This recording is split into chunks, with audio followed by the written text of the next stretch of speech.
What's up guys, Aaron here again, bringing you another YouTube video.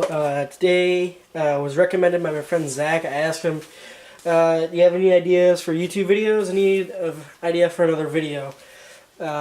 So he recommended RC cleaning, how to clean RC cars, a good way, some tips, stuff like that, tips, cleaning, maintenance, etc. So let's start off with the body. Or let's just start off with the car. Let's just start off in general what you want to clean on the car. So you just got done running, there's mud, there's dirt, there's dust everywhere. It's just terrible. Pretend you can't see it, see the body, see the stickers on the car because it's covered in mud and dirt and anything that gets on RC cars. Alright, so you got that far. First thing to do is take the body off. Now what I recommend is taking this, and since there's not really anything on this that you can ruin, is just run this under warm water, and dish soap would work, but laundry detergent works really good too.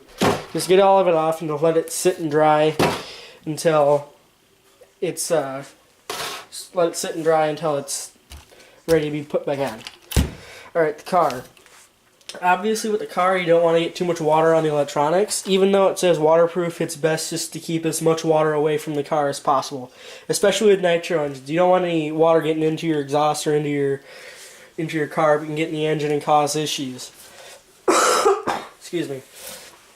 What I like to do first is take the wheels off. Take the wheels off, run them under warm water. A lot of wheels have holes drilled in them. Have holes inside the wheel to keep them from keep them from just the venom out, keep air from building up inside of them. So you want to be careful, because if you get water in them, it can make the foams bunch up and fall apart. So try to keep as much water out of the foams as possible. Take the wheels off, clean them off. You don't necessarily have to use any cleaner on these. I recommend using like a rubbing alcohol or something like that. The best stuff to use is 90%, but 70% would work fine. See if you can't see that. 70%. Any rubbing alcohol is great for cleaning RC stuff. So run them under the sink. Use anything you like to use to clean RC cars. I'm going to go ahead and put these pins back in because I don't want to lose them. I haven't lost the pins to these yet, and I've had this car for about 4 or 5 months. Put those back in. The next thing you want to do is just, if you have a quick release wing on like an 8-scale buggy or something, definitely take the wing off and run it under hot water. But if it's held in with screws, it might just be easier just to leave it on the car, unless it's really dirty and you can't really get any of the stuff underneath the wing or the spoiler, whatever you want to call it. So after you get that done, the best thing to do after that is to go underneath the car and just wipe off anything on the bottom. You can do it that way. That's the way I do it, and it works the best for me. I normally like to start in a corner and work out. So I'll start at this corner and go forward, or start from the back and go forward. It just makes it more organized.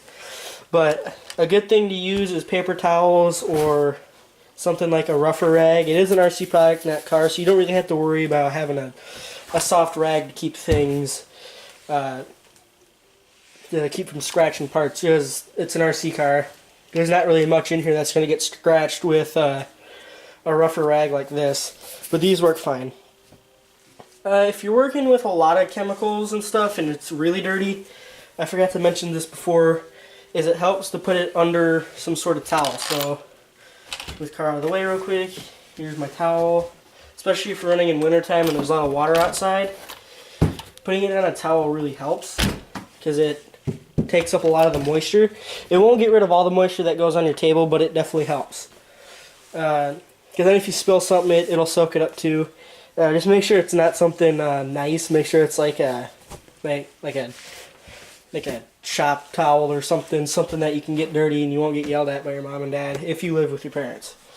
Another thing is if you have those Q-tip things, all the little spots in these cars, because there's a lot of them. You got them all right here. I'll zoom in a little bit.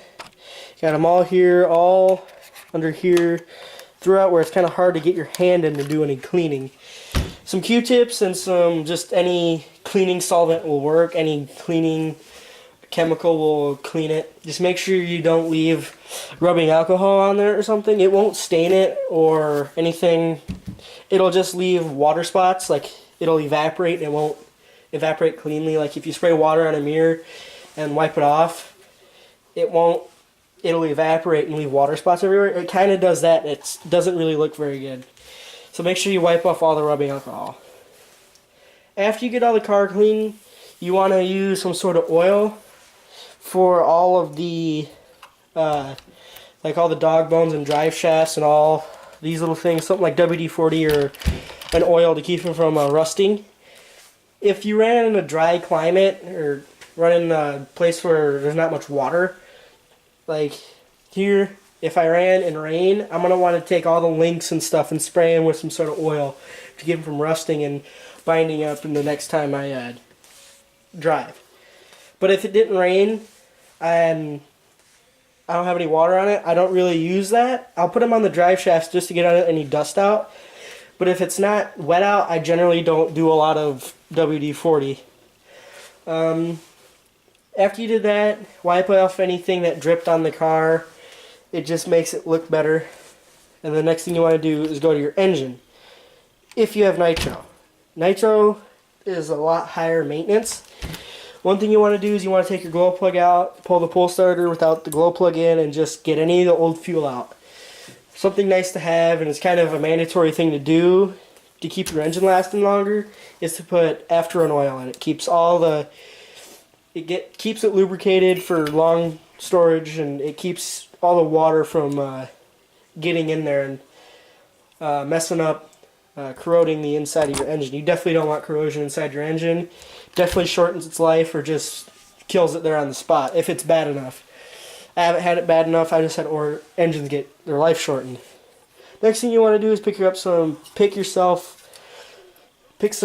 air filter oil. I don't know what I'm trying to say. Pick up some air filter oil. Any air filter oil will work. I like the K&N stuff.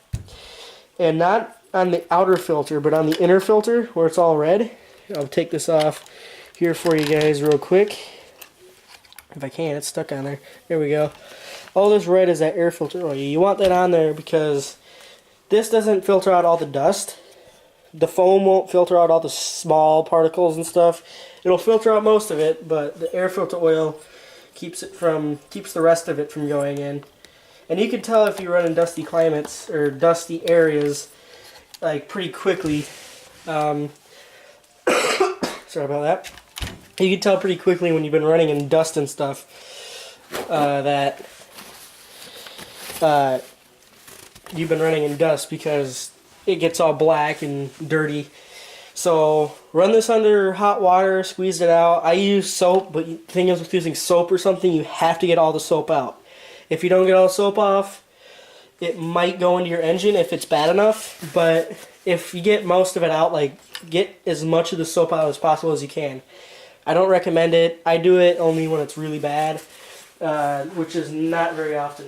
But I do clean my air filter after every other run if it's bad enough. If I run in like up and down the street, I won't clean it, but if I'm running off road, I'll clean it every time. So after you're done doing the air filter, you want to drain any other fuel out of your fuel tank. I'll be right back in 1 second.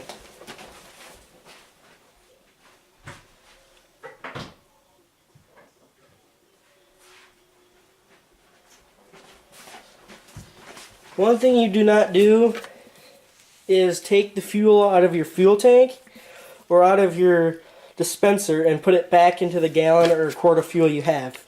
Because what happens is the nitro fuel attracts a lot of moisture. You don't want that moisture getting into your engine. Sorry about that. So you put all the fuel out of your fuel tank back in this. And what I do if I store it for long periods of time, like more than a few weeks or months, is I'll put electrical tape where air and the moisture out of the air can get in, just to keep it sealed better. Because nitro fuel isn't cheap. I'm going to take every precaution I can to keep a gallon or a quart from going bad. So yeah. One last thing you want to do is make sure all the screws are tight on the car. So all the screws on the bottom all of the screws you see here, especially your motor mount screws. Even for electric, you want to make sure all these screws are tight, because if it gets loose, you're gonna have issues with your gear mesh. They could come unmeshed, and you have an issue. Your car won't go forwards or backwards because, well, the engine or motor isn't turning the drivetrain. So just make sure all your screws are tight. And after you're done cleaning, dry it off. Make sure nothing's broken. Just go over the car, make sure nothing on it is messed up. Put the body back on, and you're good to go for next time. If you guys have any questions about this video, definitely ask me. I'll try my best to answer them. And if you want to see more videos, like and subscribe. So thank you guys for watching, and I'll see you later.